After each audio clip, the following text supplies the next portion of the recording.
My name is Sebastian von Habsburg, heir to a legacy as dazzling as it is damning. My younger brother, Volkov, stands at the heart of this brewing tempest. Possessing a smoldering ambition and a cunning almost as sharp as his smile, he has a way of making you feel both admired and alarmed in the same fleeting moment. In those long, echoing halls, the portraits of our forebears watched over us with stoic disapproval. Their painted eyes, forever fixed in eternal judgment, seem to know the dark truths of our past and the sins yet to be committed. I often found myself pausing to stare at the patriarchs of old, silently pleading for guidance, while silently cursing the fate that had placed me at the center of this unfolding drama. Not all the conspiracies were born solely from the ambition of brothers, however. Genevieve, our stepmother, proved to be an architect of discontent. With the grace of a seasoned orchestrator, she sowed discord in carefully measured doses. Every seemingly offhand remark, every well-timed suggestion, was a calculated move in a game all her own. Her charm was disarming, yet behind her effortless smile lay a mind teeming with ruinous designs, a design in which both my brother and I were mere pawns. It was in her subtle manipulations that the first real seeds of betrayal were sown. Amidst the tensions lies the enigmatic butler Schmidt. More than just a servant, he is the silent witness to every secret and the keeper of our family's most hazardous truths. His soft-spoken words and occasional knowing glances hinted at alliances formed long before any of us were aware alliances that could either shield us or doom us. Each time our eyes met across a crowded room, I felt that he carried a heavy, unspoken warning, a reminder that the true story of the Von Habsburgs was ever shifting beneath the polished veneer of wealth. As the day of Lucien's decisive announcement drew near, the mansion became a crucible of hidden agendas and veiled hostility. The dining room, with its long oak table set for dinner, transformed into a subtle battlefield. Candlelight flickered over faces that wore masks of politeness. Words flowed as carefully as wine, each syllable loaded with double meanings. Even as I engaged in formal conversation with guests and servants alike, my mind was racing with doubts. With every measured laugh and courteous nod, the feeling of inevitable betrayal crept closer like shadows lengthening at twilight. One particularly charged evening, I found myself alone in one of the estate's labyrinthine corridors. I encountered Volkov leaning casually against a time-worn pillar, his expression a blend of mischief and melancholy. "Sebastian," he began softly, his tone almost tender, yet edged with unspoken challenge. "Do you ever wonder if we're but marionettes in a play already written for us?" I could feel the weight of his question, and the icy grip of foreboding tighten around my heart. "What do you mean, Volkov?" I managed. My voice low and steady, though deep within turmoil, stirred like a restless storm.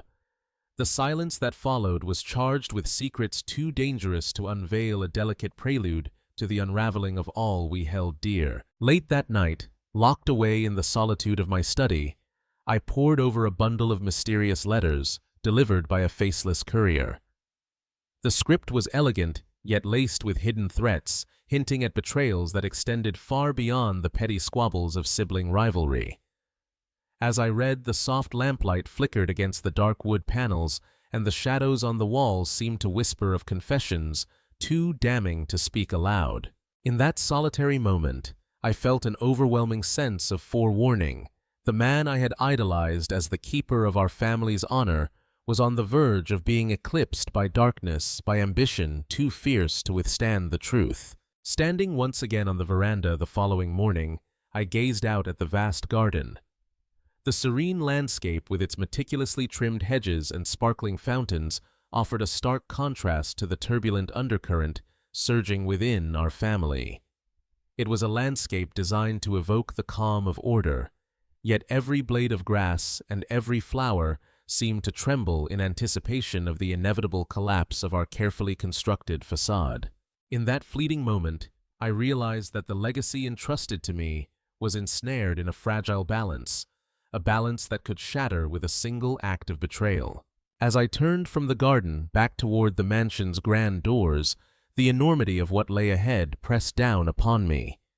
I was forced to confront a truth that chilled me to the core, that the battle for our legacy was no longer a matter of pride or duty, but a desperate scramble for survival in a world where power exacts a terrible, unrelenting price. The first seeds of treachery had been planted, and I knew that what began as mere whispers in the shadows would soon erupt into a maelstrom of betrayal, one that would force me to question not only the loyalties of those around me, but also the very nature of my own heart. And so, as the echoes of that fateful day reverberate within me, I stand poised on the brink of a future shrouded in uncertainty. The gardens of the Von Habsburg estate, with all their beauty and menace, bear silent witness to the machinations that will either redeem us or consign us to oblivion. With each step toward the inevitable confrontation, I feel the pulse of destiny quickening, and I know that the battle for our family is only just beginning. Dawn broke over the estate with a brittle light that did little to soften the chill in my bones. The delicate luster of dew on the manicured hedges belied a night steeped in restless doubts and forebodings. As I made my uneasy way through the silent corridors of our ancestral home, every shadow seemed to whisper of sins long buried. My mind could not rest on the events of the previous night.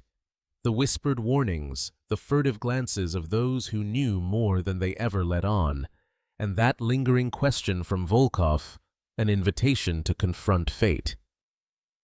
That early morning, I found a sealed envelope tucked away on the antique desk in my study. The handwriting was ornate, yet unfamiliar, a subtle reminder that in our world, every word is loaded with purpose. Inside, there were fragments of documents implicating our family in questionable deals, connections with dangerous men, and most horrifying of all, a single reference that made my heart race with quiet dread. The words spoke of a secret I had fought for years to hide, a deed so dark it had tainted every moment of my ambition. I knew that if these revelations were to surface, they wouldn't merely tarnish our name, they could shatter the delicate foundation upon which our legacy had been built. Before I had time to ponder the letter further, a presence made itself known in the corridor. Volkov appeared as if summoned by the very air of conspiracy. Leaning against the cold marble wall, his eyes glinted with both mischief and something far more complicated, an unreadable resolve that suggested he had long been privy to the undercurrents swirling around us. "Sebastian," he said quietly, almost silently, "you've been dancing with shadows for too long. Today the darkness demands a reckoning." His tone was soft, yet every word struck as forceful as a gavel in a sealed courtroom. I hesitated. The vulnerability in his gaze clawed at the walls I'd so carefully erected. "Which darkness, brother?" I queried, forcing calm into my voice, even as my pulse thundered in my ears. For a long, charged minute, our silence said more than any argument could. I could almost believe that behind that cunning smile lay a soul willing to save our family, a soul that might understand the twisted price of what I had done.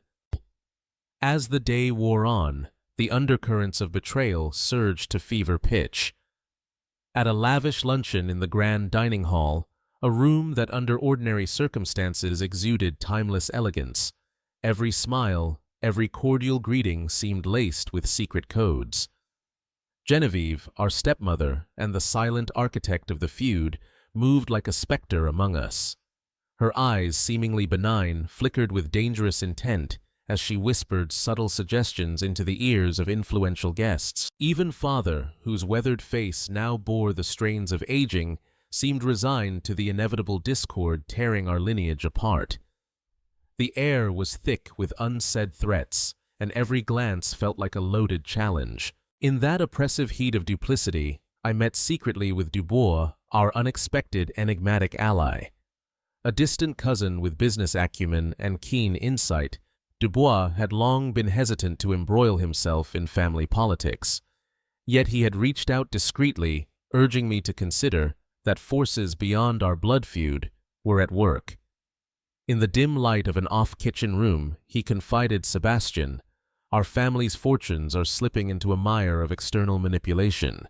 There are those in the shadows who seek to exploit our weakness, and rumor has it, your secret, whatever burdens you, could prove more lethal than any enemy we face. His words, though measured, dredged up memories of decisions made in a desperate haze of ambition and pain. It was as if each syllable chipped away at my carefully constructed persona until I was forced to confront the ugly truth of my own deeds. Volkov's questions echoed in my mind as the day's conspiracies converged. Later that evening, under the cloak of twilight, I found myself summoned yet again by him. This time the meeting took place in the estate's great library, a sanctum of leather-bound volumes and heavy, time-worn secrets.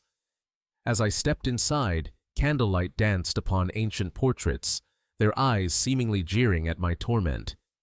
Volkov stood by a towering bookshelf, his posture erect and his expression unreadable. "Brother," he began, his voice a mixture of reproach and something akin to pity. "I know what you've tried so desperately to conceal. The envelope this morning, the evidence is damning, Sebastian, not just for our family, but for the man you once claimed to be." His words pierced the stillness in a way that left no room for denial. My throat constricted as I struggled to find a shard of defiance within me. Yet beneath it all, shame fluttered dangerously close to freefall. I recalled the years I spent burying the truth, the clandestine agreement with a corrupt consortium, the fatal accident that silenced a loyal confidant, and the final irreversible act that extinguished both hope and virtue, all for the sake of preserving a legacy that demanded a price far steeper than I could ever have imagined. "I did what I thought was necessary," I murmured, struggling to justify a lifetime of choices that now seemed monstrously misguided. "I believed I was protecting us, protecting the heritage we were destined to inherit." Volkov's eyes softened briefly, and in that moment I glimpsed a depth of sorrow that belied his reputation as the ruthless schemer. "And now, by protecting that legacy, you've condemned us all," he said. His tone was not one of triumph, but of exasperated compassion. "The darkness you kept hidden festers, and unless we confront it together, our family will collapse under the weight of its own deceit." As if on cue, a distant rumble of engines and the clamor of footsteps echoed through the marble halls, a reminder that our internal strife was not our only enemy. Word had reached us of a hostile takeover bid from a rival faction, one that would plunge us into bankruptcy if our unity failed. It was then that the magnitude of our predicament crystallized. The internal betrayals and the external threat were entwined, each feeding on the weakness of the other. For the first time, I understood that the only way forward was to sever the chains of pride and join forces with the one relative I had scorned for so long. In the cool shadow of the library's vast windows, Volkov extended his hand. "I cannot erase what you have done, Sebastian, but I can help us salvage what remains of our family," he declared softly. His plea carried the weight of years not given over to petty infighting, but to a genuine desire to shield the legacy from those who would see it crumble. His hand trembled slightly as it reached toward mine, not in weakness, but as though it bore the burden of an impossible choice. For what felt like an eternity, I stood transfixed, the enormity of my actions and his unexpected empathy clashing violently within me. My mind raced. Could I trust him, the man I had believed to be my enemy? Or was this a calculated move in his own ruthless quest for power? The flickering candlelight carved shadows on our faces, each line etched with the pain of secrets and betrayal. Amid that charged silence, I slowly recognized that the path to redemption might ironically lie in accepting the help of the very brother I had long sought to outdo. I accept," I whispered, my voice heavy with regret and hope mingled in equal measure. In that fragile moment of accord, the relentless tide of conflict seemed to recede, if only momentarily. Yet even as our hands met in a tentative clasp, I could not escape the knowledge that the consequences of our choices would echo far beyond the walls of our ancestral home. That night, as storms gathered on the horizon and lightning danced with the fury of our shared past, I penned a confession one meant not for public eyes, but as a solemn promise to myself. Every carefully crafted sentence was a bitter reminder of the sins that consumed me and a desperate plea for forgiveness. I wrote of the moment I realized that ambition had blinded me to the cost of power, of how the monstrous secret I carried had been feeding the corrosive anger and jealousy that set Volkov on his perilous path. In that confession lay not a surrender, but a recognition that only by unburdening myself could we stand a chance against the darkness that threatened to engulf us. In the early hours before dawn, when the rain began to lash the high arched windows and the estate shuddered under nature's wrath, Volkov and I stood together on the terrace overlooking the tumultuous gardens. There, amidst the wild elements and the raw chill of the night, we resolved to confront not only the external forces arrayed against us, but also the treacherous ghosts of our past. Volkov's steadfast gaze and the quiet acceptance in his eyes convinced me that even in betrayal there could be redemption, a possibility so fragile it had to be nurtured with trust however bitter its origins. Our uneasy alliance was the only hope left. The truth of my dark secret would soon need exposure, and with Volkov's unexpected guidance, perhaps we could transform that horror from a curse into a catalyst for salvation. In our shared silence, the gravity of our situation was undeniable. We were no longer adversaries, locked in an endless struggle for power, but brothers bound by the need to save not just a crumbling dynasty, but our very souls. As the first droplets of rain mingled with tears long held back, I realized that the path ahead was as uncertain as it was perilous. And yet, in that tender, fleeting moment of unity, I allowed myself to hope for forgiveness, for renewal, and for the chance to rebuild our legacy from the ruins of ambition and betrayal. The storm made its presence known that night, with a force that matched the fury in my heart. Heavy rain battered the leaded windows of the grand hall, where our family's fate was to be decided, and thunder rumbled, as if echoing the repressed secrets of generations past. I moved through the corridors, with the weight of shame and dread every step, a silent admission that there was no hiding the truth much longer. I had spent countless restless nights tormented by the secret. I carried the chilling memory of that fateful day when a loyal retainer, a man who had once been a pillar of our family's honor, died in an incident I engineered in a bid to silence whispers of scandal. In a moment of misguided ambition and desperate protection of our legacy, I had crossed an irrevocable line. His lifeless eyes and the echo of his final gasp haunted me relentlessly. For years I'd allowed that deed to fester in silence, convinced that the price of power was paid in lost souls and hidden sins. Yet now, as the external threat loomed and every shadow in the mansion seemed poised to reveal our secrets, I felt the inevitable surge toward confession. I found Volkov waiting in the vast foyer, his silhouette outlined by the intermittent lightning that revealed both his strength and the sorrow beneath his eyes. His expression bore the conflicted determination of a man who had walked the razor's edge between betrayal and redemption. "Sebastian," he began, voice low, yet resolute. "Tonight, nothing is hidden. The darkness you've nurtured, whether from ambition or guilt, has brought us both to this precipice." He spoke like a man who understood the cost of our paths even better than I did. For too long, our rivalry had been painted in simple strokes of ambition and jealousy.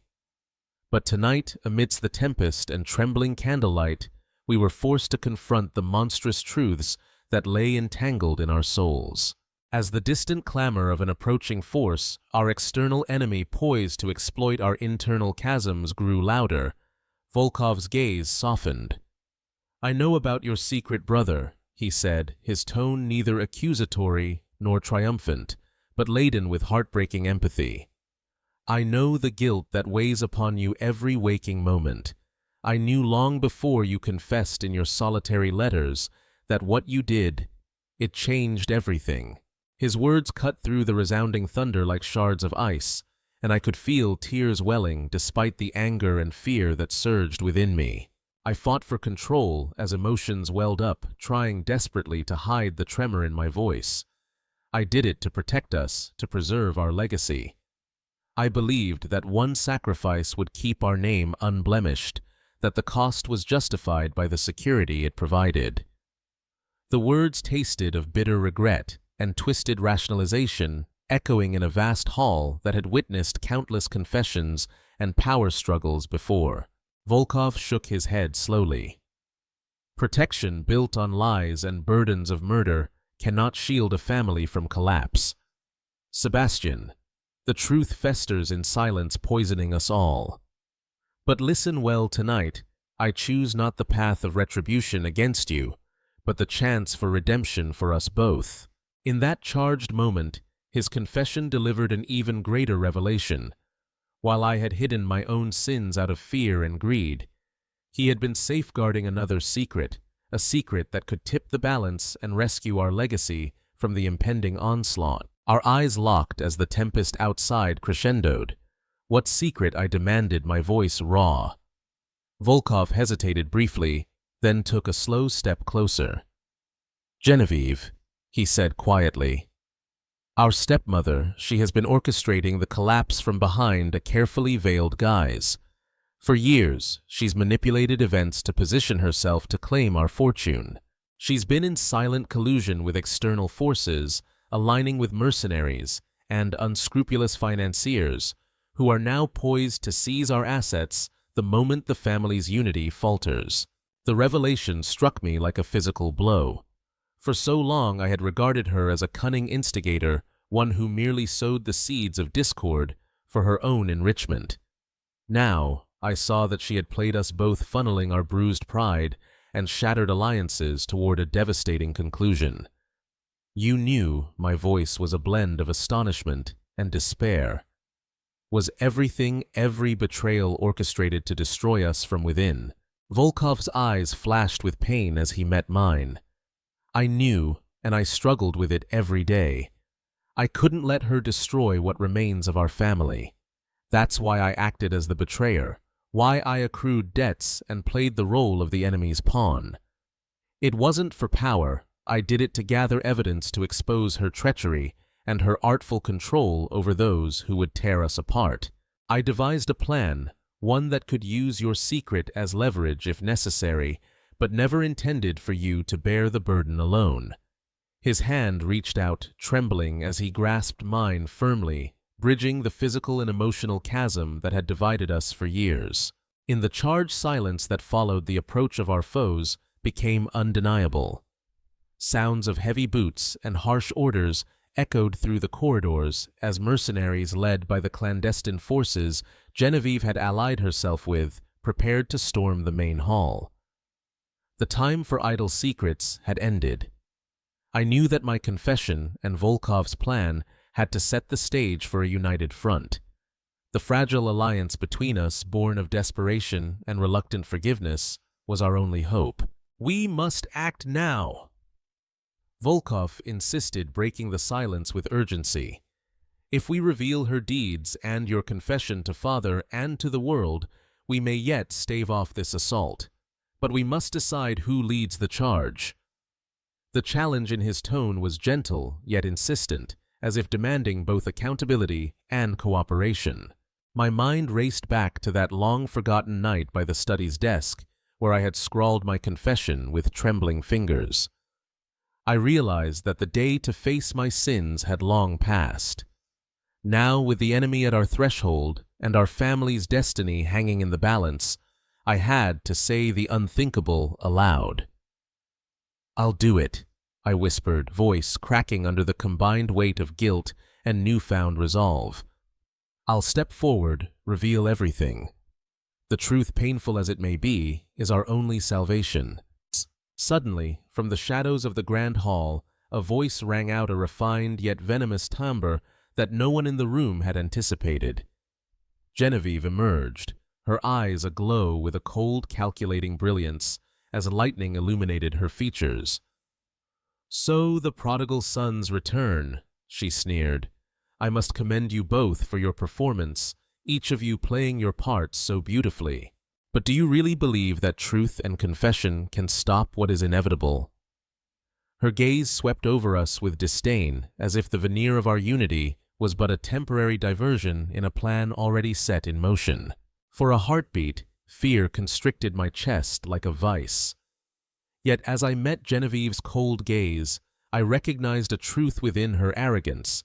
She believed herself invincible, a queen poised to usurp the crumbling remnants of a legacy tainted by its own sins. Perhaps I replied, my voice steadying despite the adrenaline surging through my veins, but every empire built on treachery is doomed to fall when its secrets are laid bare. My eyes searched hers for any sign of doubt, but she merely smiled with cruel satisfaction. Outside, the storm's fury reached its zenith. The heavy thuds of determined footsteps heralded the final assault. Volkov's grip on my arm deepened, his silent message clear. We would confront this threat together, very definition of our renewed unity, born from betrayal and contrition. "The evidence is ready," he murmured, "and Father must learn the truth. Our family's future depends on it." At that moment, I felt an unfamiliar stirring, a tentative hope that even if redemption was impossible, we might at least salvage the fractured bond that had always been our true inheritance. As I took a deep, shuddering breath and prepared to usher in the carnage of truths, I knew that my personal reckoning was now inextricably linked to the salvation of the dynasty. With Volkov at my side, I strode forward to confront the approaching intruders and later to confess the sins that had haunted me. The mercenaries burst into the hall like a swarm of locusts, their invading presence igniting chaos among the assembled guardians of our legacy. For a brief, heart-stopping moment, I felt as though the weight of every misdeed and every betrayal was poised to crush me entirely. In that crucible of confrontation and calamity, I found clarity. I stepped up onto the dais before our gathered family, and staff voice resonating over the clamor of the storm and the chaos of invasion. "Tonight, I stand before you as both a man undone by his ambition and a son determined to make atonement." I declared, every syllable echoing through those hallowed walls. "I confess my sins, the guilt I have harbored, and the lies that have darkened my soul in the name of our legacy." As my words reverberated, I could sense the malignant force of Genevieve's influence beginning to falter. The simple, raw honesty of my confession began to sow doubt among those who had long followed her deceit. Beside me, Volkov's steady presence was a testament to the possibility of redemption. "And I," he added, his voice husky with resolve, "reveal that those who sought to destroy us from within have been unmasked. Our enemy hides in plain sight, masquerading as our kin to exploit our divisions." The storm outside, the pounding rain, the clamor of approaching enemies, all served as the backdrop for our united stand against the forces that chained our family to a doomed destiny. In that charged moment, as thunder and truth joined forces, I realized that the cost of power was indeed steep. Yet perhaps it was a price worth paying, if in the end it could lead us toward redemption.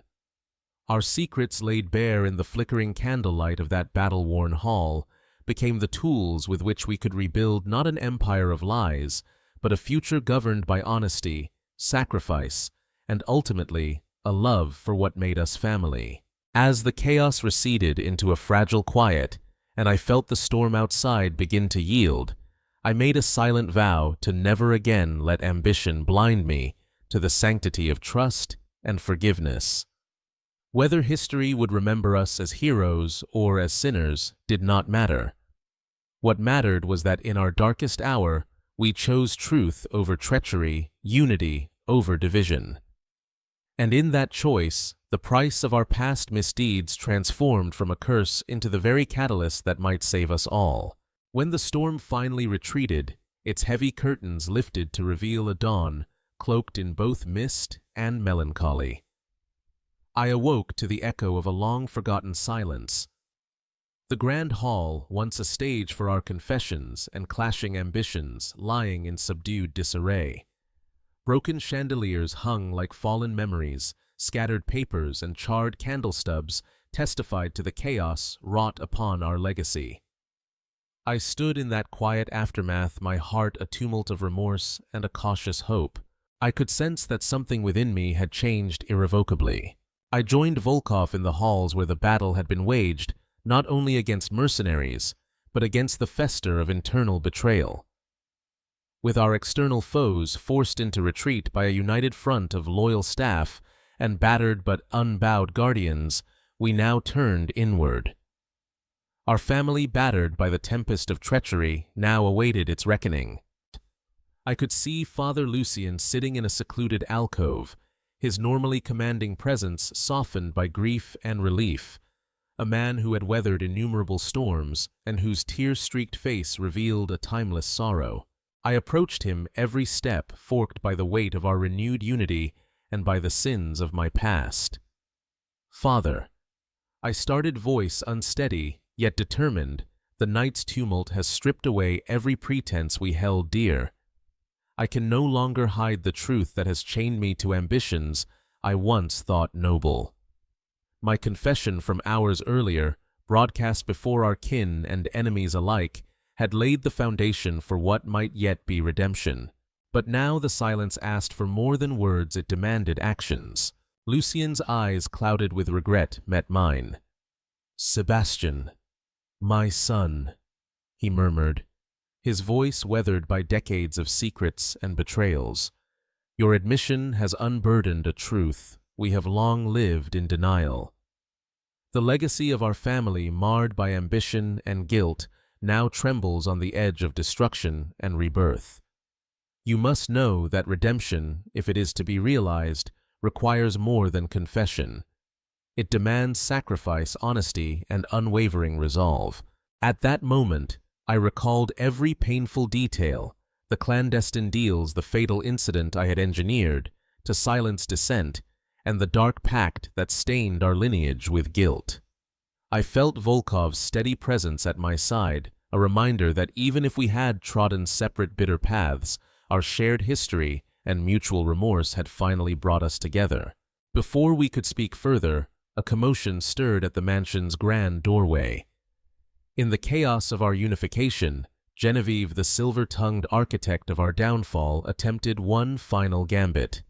Dressed in an outfit of immaculate tailoring that contradicted the ruin around her, she emerged with a haughty, defiant smile, as if she still ruled a kingdom of secrets. "You think a few spoken truths and confessions can erase the debts of your sins?" she sneered, her voice echoing through the hall. "I have long orchestrated our downfall, and now with your confessions out, nothing can stop the reclamation of what is rightfully mine." I squared my shoulders, feeling the turbulent mixing of remorse and steely resolve. "Genevieve," I replied, voice resonant with a resolve that surprised even me. "Your empire of manipulation and deceit can crumble only if the truth is allowed to shine. Today we reveal every hidden transgression, every misdeed, so that our family may start anew." Volkov's eyes never left hers, even as I stepped forward, and in that gaze lay the shared understanding that our union would be our salvation, even if that union was forged in the crucible of our collective guilt. The confrontation escalated swiftly. With calculated movements, Volkov moved to intercept her escape and expose the trail of her collusion with external mercenaries and financiers. A brief struggle ensued that reverberated with the sounds of clashing ideals, a dreadful dance of desperation and retribution. In the ensuing moments, staff and long-trusting servants rallied behind us. The very air seemed to vibrate with the power of honest reckoning. I saw Genevieve's mask crumbling as the mounting evidence of her treachery, collected painstakingly curated by Volkov, was laid bare before our disillusioned family. In the midst of that chaos, Father Lucien rose, his presence commanding in a final demonstration of paternal authority. "Enough," he bellowed, voice echoing with both stern reprimand and ancient sorrow.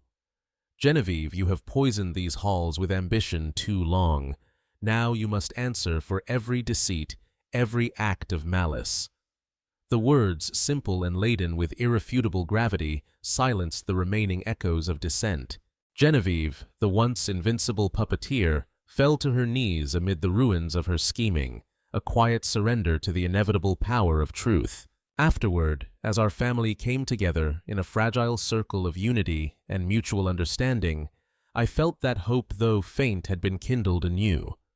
Volkov and I, once bitter foes, locked in an endless spiral of betrayal, had finally embraced the possibility of reconciliation. In the quiet aftermath of Genevivean downfall, I approached my brother. "Volkov," I said softly, "today, our family's future no longer depends on hidden alliances or the stranglehold of old ambitions. We have both paid dearly the debt of guilt and regret, but perhaps that sacrifice can serve as the seed for renewal." His hand reached out and clasped mine, and in that gesture, the divisions of our past melted into a shared determination to rebuild what had nearly been lost. Yet the path to redemption was neither smooth nor guaranteed. Those who had relied on our familial discord, the external forces who had schemed in the dark, still lurked in the peripheral shadows. The battle had been hard won, and as the sparks of distant conflicts flickered in the remnant flames of the night's chaos, I knew our struggle for survival and honor was far from over. But for the first time in a lifetime, I sensed that our foundation, though battered, was not entirely irreparable. Later that morning, I found myself alone on the terrace, the damp chill of the early sun mingling with the residual adrenaline of the night's turmoil. I stared out across the vast gardens of the Von Habsburg estate, their contours softened by the dawning light. Each meticulously trimmed hedge and every glistening fountain bore silent witness to the night's revolt against long-held deceptions, each element of our legacy poised for rebirth. I took a deep breath and allowed my guilt and sorrow to mingle with cautious hope. The scars of our past, I realized, might serve as silent reminders of the cost of unbridled ambition and the hard lessons learned through betrayal.